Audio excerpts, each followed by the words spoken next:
அடுத்து நெக்ஸ்ட் பார்த்தீங்கன்னா நம்ம ஜூம் சப்ஸ்கிரிப்ஷனும் வாங்கிடலாம், ஒன்றும் பிரச்சனை இல்லை. வாங்கிட்டோம்னா இந்த இடையில கட்டாயி வர பிரச்சனை இருக்காது. ஒரே ஷாட்டில் எல்லாமே அது கட்டாயிரும். எனக்கும் அது 2 ஒர்க்கு. ஒவ்வொரு டைமும் வீடியோ வந்து ஃபைனல் மாற்றி அதுக்கப்புறமேட்டு அதை ஒரு தனித்தனியாக திருமூல போய் அப்லோட் பண்ணிட்டு எனக்கு எக்ஸ்ட்ரா ஒர்க்கு தான்.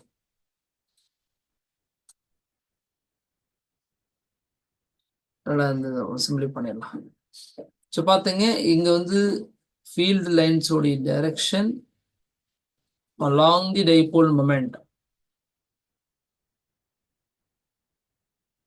சரிங்களா?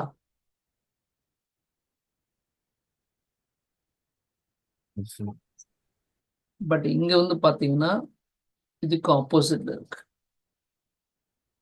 அப்படிங்கிறது தான் மீனிங். இது எப்படின்னு சொல்லி பாருங்க. இதுக்கு என்ன செய்யறோம் அப்படின்னா,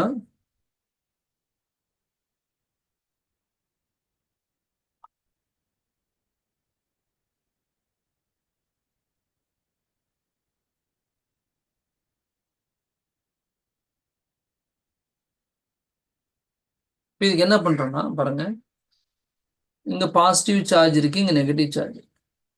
இப்போ பாயிண்ட் அலாங் தி ஈக்குவேட்டர்னா ரெண்டுக்கு நடுவுல இந்த லைன்ல தான். நீங்க எங்க எடுத்துக்கலாம், மேலே கீழே எங்க எடுத்துக்கலாம், எங்க எடுத்தாலும் ஆன்சர் ஒன்னே தான் வரப்போகுது. சரி, அப்ப இந்த இடத்துல ஈங்கிற வேல்யூ எப்படி இருக்கும், அது இ பிளஸ் எப்படி இருக்கும் அப்படின்னு என்ன செய்ய போறோம். இ பிளஸ்ன்னு அர்த்தம். இ பிளஸ் அப்படின்னா அந்த ஈயோட value it is K into Q by R ஸ்கொயருங்கிறது ஃபார்முலா. கேங்கிறது 1/4πε0. அது போட்டாச்சு. கியூங்கிறது பார்த்தீங்கன்னா இங்கே ஸ்மால் கியூவா, ஸ்மால் கியூ போட்டுக்கலாம். ஆறுங்கிறது என்னது, இங்கிருந்து இது உள்ள டிஸ்டன்ஸ். சரிங்களா? இந்த இடத்துல ஆறு அப்படிங்கிறது இங்க இந்த டிஸ்டன்ஸ். ஆனா இங்க சென்ட்ரல் இருந்து ஆறுங்கிறது நடுப்போம். அது வந்து டைபோல் இருந்து மொத்தமா 6 உள்ள டிஸ்டன்ஸ். ஆனா நம்ம ஃபார்முலா பிரகாரம் என்ன பண்ணுவோம், ஆறுங்கிறது இந்த சார்ஜ்ல இருந்து இந்த பாயிண்ட் உள்ள டிஸ்டன்ஸ் எடுக்க போறோம். அப்ப நமக்கு இதே இந்த டிஸ்டன்ஸ் தான். இது எப்படி கண்டுபிடிக்க போறீங்க, by using this R and இந்த ஏ. இது ரைட் ஆங்கிள் ட்ரையாங்கிள் யூஸ் பண்ணீங்க அப்படின்னா இது ஒரு ஹைப்போட்டெனஸ். அப்ப என்ன இருக்கும், இது ஸ்கொயர் பிளஸ் இது ஸ்கொயர் தான் உங்களுக்கு என்ன கிடைக்கும், இது கிடைக்கும். அண்ட் ஆல்சோ ஸ்கொயர் ரூட் பண்ணியும். இப்போ புரிஞ்சுதா, இந்த கேப் அப்படிங்கிறது இந்த டிஸ்டன்ஸ், இந்த சார்ஜ் இந்த டிஸ்டன்ஸ் தான் நமக்கு என்னது, root of r square plus a square. ஆமாவா இல்லைங்களா?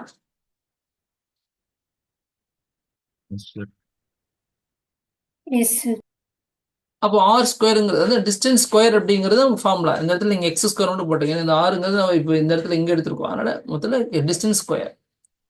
அப்போ ரூட் கேன்சல் ஆகி R square plus a square இருக்கும். அதுதான் இங்க போட்டிருக்கு. கிளியரா? அதே போல இந்த பாயிண்ட்ல இதனுடைய ஃபீல்டு எவ்வளோன்னு கண்டுபிடிக்கணும்னா அதே டிஸ்டன்ஸ் தான் வேணும். ரெண்டுமே அதே டிஸ்டன்ஸ், ஈக்குவல் ட்ரையாங்கிள் தான். அல்லது ஈக்குவல் ட்ரையாங்கிள் இல்லை ஈக்குவல் ட்ரையாங்கிள். ஆனால் ரெண்டும் ஒரு ஈக்குவலான இருக்கக்கூடிய ரைட் ஆங்கிள் ட்ரையாங்கிள் தான். அப்படிங்கும் போது ரெண்டுக்கு ஒரே வேல்யூ தான் வரப்போகுது. ஏன்னா இதுவும் ஏ தான், இதுவும் ஆறு தான் முன்னாடி இருக்கிற மாதிரி. அப்போ root of r square plus a square தான்.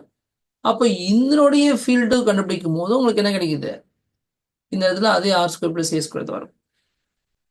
ஆனா இது என்னது, பிளஸ் கியூ, இது மைனஸ் கியூ. அப்ப ரெண்டத்தையும் ஆட் பண்ணி பார்த்தா நமக்கு என்ன கிடைக்குது, டோட்டலா அது கேன்சல் ஆகி 0 ஆயிடும். ஃபீல்டு வந்து 0 ஆயிடும். பட் இது வெக்டர் காம்போனன்ட், அதனால என்ன பண்ண போறோம், அப்படி ஈஸியெல்லாம் அப்படி ஆகாது, வேற எங்கேயாவது வழி இருக்கும். அப்ப அது என்னன்னு செக் பண்ணும் போது தான் நமக்கு என்ன கிடைக்குது அப்படின்னா, இதனுடைய டைரக்ஷன் இப்படி, இதனுடைய டைரக்ஷன் இப்படி. அப்ப ரெண்டுக்கும் ரிசல்டன்ட் அப்படின்னு பாத்தீங்கன்னா என்ன இருக்கு போது, இதுக்கு இடையில வரும். அது ரெண்டு ஈக்குவலா மட்டும்னா எக்ஸாக்ட்லி நடுவுலயே இருக்கும். அப்ப இதுக்கு பேரலா இருக்கும். இந்த இந்த இந்த டைபோல் மொமெண்ட்டுக்கு பேரலா இருக்கும். ஆனா ஆப்போசிட் டைரக்ஷன்ல இருக்கு. அப்ப என்ன செய்ய போறோம் அப்படின்னா, இதனுடைய இந்த ஒவ்வொரு இந்த இ பிளஸ் இருக்குல்ல, இதனுடைய ஹரிசாண்டல் காம்போனன்ட் என்ன, இதுக்கு வெர்டிகல் காம்போனன்ட் இருக்கும், ஹரிசாண்டல் காம்போனன்ட் இருக்கும். அப்ப வெர்டிகல் காம்போனன்ட் என்ன சார் ஆச்சுன்னு பார்த்தோம்னா, இந்த பிளஸ் இ இருக்கு இல்லையா, இதனுடைய ஹரிசாண்டல் காம்போனன்ட் இங்க இருக்கு, வெர்டிகல் காம்போனன்ட் இங்க இருக்கு. அதே சமயத்துல இங்கிருந்து என்ன பண்ணுது, ஒரு நெகட்டிவ் வந்து கீழே போகுதா, இதுக்கு ஹரிசாண்டல் காம்பனண்ட் இது, இதுக்கு வெர்டிகல் இங்க. ரெண்டு அமௌண்ட் சேம் நாள என்ன பண்றோம், இது கேன்சலர். அப்போ இந்த இ பிளஸ் உடைய ஹரிசாண்டல் காம்பனண்ட் என்னவோ அதுவும், இந்த இ மைனஸோட ஹரிசாண்டல் காம்பனண்ட் என்னவோ அதுவும் ரெண்டும் சேர்ந்து ஆடப் ஆகுது. அப்ப ஹரிசாண்டல் காம்பனண்ட் எப்படி எழுதுவீங்க, இ பிளஸ் காஸ் தீட்டா. கரெக்டா இல்லைங்களா? இன்னொன்னு இ மைனஸ் காஸ் தீட்டா. அப்போ ரெண்டத்தையும் ஆட் பண்ணி பார்த்தா நமக்கு என்ன கிடைக்குது, இப்படி கிடைக்குது. இ பிளஸ் அண்ட் இ மைனஸ் எழுதி ஆட் பண்ணி காஸ் தீட்டா காமன் எடுத்துட்டு, அப்புறம் ஏன் சார் இந்த மைனஸ் போட்டிருக்காங்க அப்படின்னா, இதோட டைரக்ஷன் எப்படி இருக்குது, இந்த டைபோல் மொமெண்ட்டுக்கு ஆப்போசிட் டைரக்ஷன் இருக்கு. டைபோல் மொமெண்ட் இப்படி போகுது, அதுக்கு ஆப்போசிட்ல இது இருக்குது. அப்படின்னால நம்ம என்ன பண்ணிக்கிறோம், அந்த இடத்துல மைனஸ் யூஸ் பண்ணிக்கிறோம் இந்த ஃபார்ம். கிளியர்?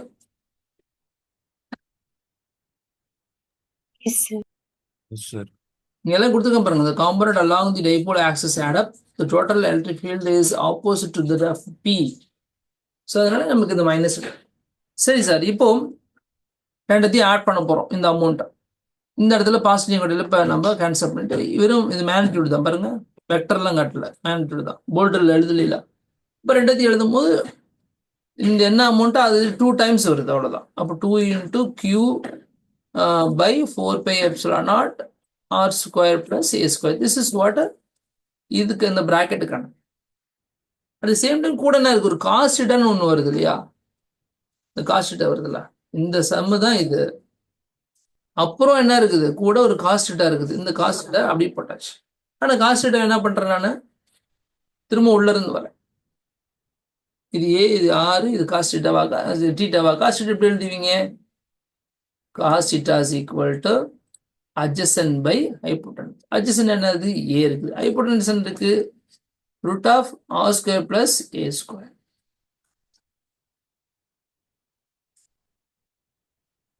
அல்லது என்ன பண்றா, a by r bracket போட்டு r square plus a square power 1/2 எழுதலாமா இல்லையா நிதின்?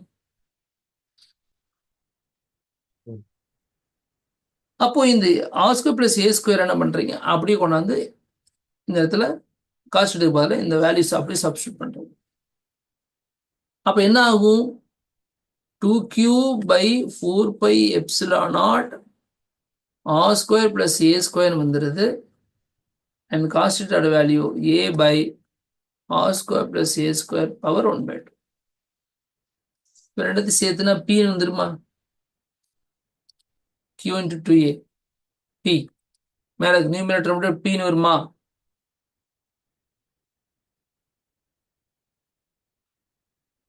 வருமா வராத, அமைதியா இருக்கீங்க. கீழே என்ன இருக்குது, 4πε0. இந்த R square plus a square இங்க பவர் 1 இருக்கு, இங்க பவர் 1/2, மொத்தம் 3/2. R square plus a square power 3/2. கரெக்டா? அதான் இங்க போட்டு. இப்ப நம்ம முன்னாடியே பார்த்த மாதிரி ஆர் கம்பேர் பண்ணும்போது ஏ வந்து ரொம்ப ரொம்ப சின்ன வேல்யூ, அப்ப ஏ ஸ்கொயர் ரொம்ப சின்ன வேல்யூ. அப்ப இது நெக்லெக்ட் பண்ணிட்டோம்னா நமக்கு என்ன இருக்குது, ஆர் ஸ்கொயருக்கு பவர் 3/2 மட்டும் இருக்கும். 2 கேன்சல் ஆயிருது, அப்ப ஆர் பவர் 3 வரும். அப்ப இதுக்கான ஆன்சர் என்னன்னா P by 4πε0 R cube. அததான் என்ன சொல்லிக்கிறாங்க இங்க பாருங்க, 2QA by 4πε0 R cube. முன்னாடி மைனஸ் அப்படி யூஸ் பண்ண, வெக்டரும் யூஸ் பண்ணுறோம். இதுக்கு பதிலாக P யூஸ் பண்ணனால எனக்கு இந்த ஃபார்முலா வந்து வெறும் P by 4πε0 R cube. இது மேல ஆக்சிஸ்க்கு என்ன பார்த்தோம், 2P by 4πε0 R cubeன்னு பார்த்தோம். இதுக்கு வெறும் P by 4πε0 R cube. அப்ப இதுக்கு என்ன ரிலேஷன், E ஆக்சிஸ் அப்படிங்கிறது 2 times of E = L magnitude வைஸ்ல. ஆனா டைரக்ஷன் பார்த்தீங்கன்னா ரெண்டும் ஆப்போசிட் டைரக்ஷன்ல இருக்குது. புரிஞ்சுதா?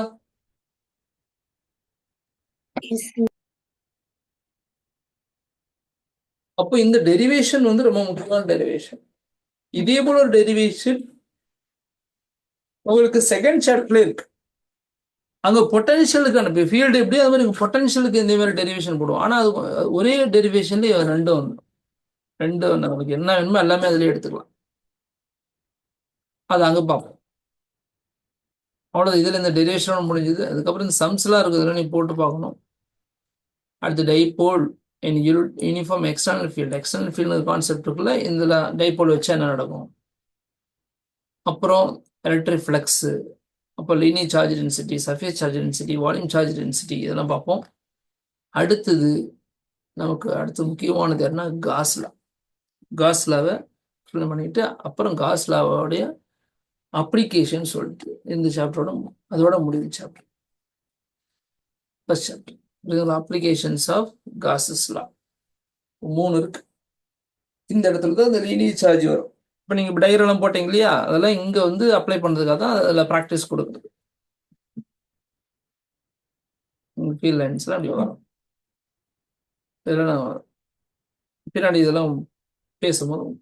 ஸோ இந்த ப்ரூஃப் எல்லாம் பார்ப்போம். ஸோ இந்த ப்ரூஃப் இதெல்லாம் நீங்கள் ப்ராக்டிஸ் பண்ணினா தான் போர்டு எக்ஸாம்ஸ்லாம் யூஸ்ஃபுல்லாக இருக்கும். ஸோ உங்களுக்கு என்ன பண்ணுவேன் அப்படின்னா, இந்த இருக்கிற எல்லா எக்ஸசைஸையும் நீங்கள் எக்ஸாம்பிள் சம்ஸ் எல்லாத்தையும் போட வைப்பேன், போட்டுருணும். ப்ளஸ் கூடவே என்ன இருக்குன்னா, இதெல்லாம் முடிச்சுட்டு இந்த பின்னாடி இருக்கிற இந்த டேபிள் எல்லாமே பண்ண வைப்பேன். பண்ணி தான் ஆகணும். எக்ஸசைஸும் கட்டாயம் பண்ணணும். இப்போ டைம் இருந்துச்சு அப்படின்னா என்ன பண்ணுங்க, ஃபர்ஸ்ட் சம் போடும் பாருங்க. What is the force between the two charged spheres having charges this and this 30 cm apart in air? போடுங்க பார்க்கலாம். ஃபாஸ்டா போட்டு சொல்லுங்க.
என்ன போட்டிங்களா?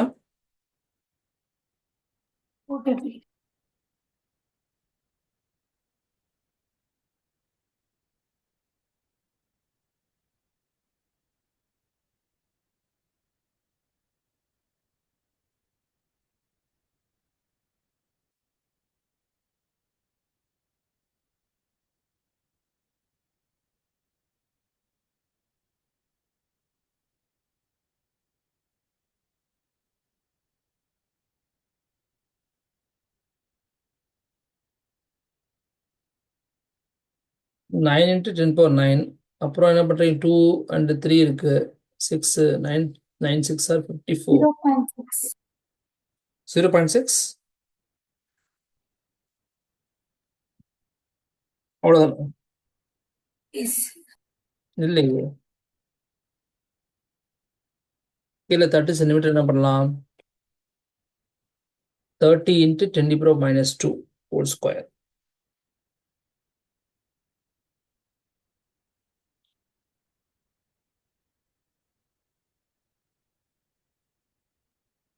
Sir, சொல்லுங்க.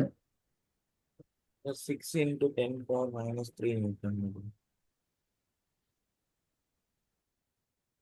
-3 நியூட்டன். என்னாச்சுமா?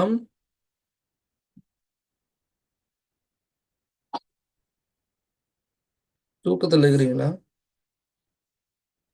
இல்ல அப்புறம்